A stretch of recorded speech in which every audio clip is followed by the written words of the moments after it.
The 39th president of this nation lies in repose here in the Carter Library. And each of the people who passes by his flag-draped coffin has a story to tell. But one man has a song. There's so much that he did that outlives his 100 years. Uzzie Brown was a student at Morehouse College in 1976 and a volunteer with Jimmy Carter's campaign for the White House. We will now have the pleasure of hearing the Battle Hymn of the Republic. And on January 20th, 1977, he was one of 200 African-American voices to make history by singing at a presidential inauguration.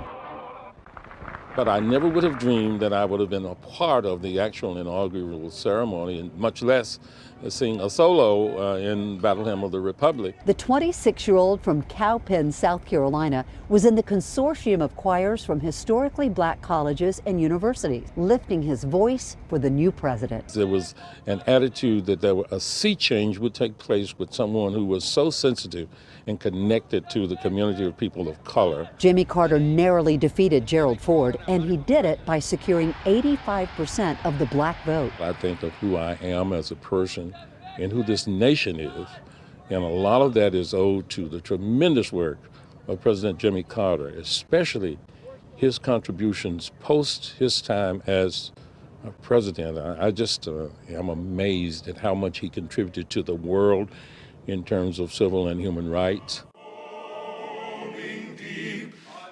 On January 4th, 2025, Dr. Uzzie Brown, now a Morehouse College professor, played once again for President Carter during the private memorial service at the Carter Presidential Center. It was a moment of sadness, but pride and joy as well. Those things that he left as legacies for how we can live with each other and contribute to the well-being of others is something that will resonate long after we're all gone. And Mr. Carter's legacy of racial equality was largely shaped during his childhood on the family farm in Archery, Georgia. And back in 2001, I was invited to interview the president there at his boyhood farm, which is now part of the National Park Service. He talked about how day laborers on the farm, Rachel and Jack Clark, really helped shape his formation about black and white and how the races live together. And that ignited his passion for racial equality. They were a guiding light in my life. Rachel was the one who worked side by side with me in the field, and she could pick twice as much cotton in a day as I could, but she would give me guidance on how to be a better worker. And I listened to Rachel very carefully. She was a very intelligent woman and also extremely beautiful. Did she live to see you become president? Yes, she did. Jack died while I was governor, her husband.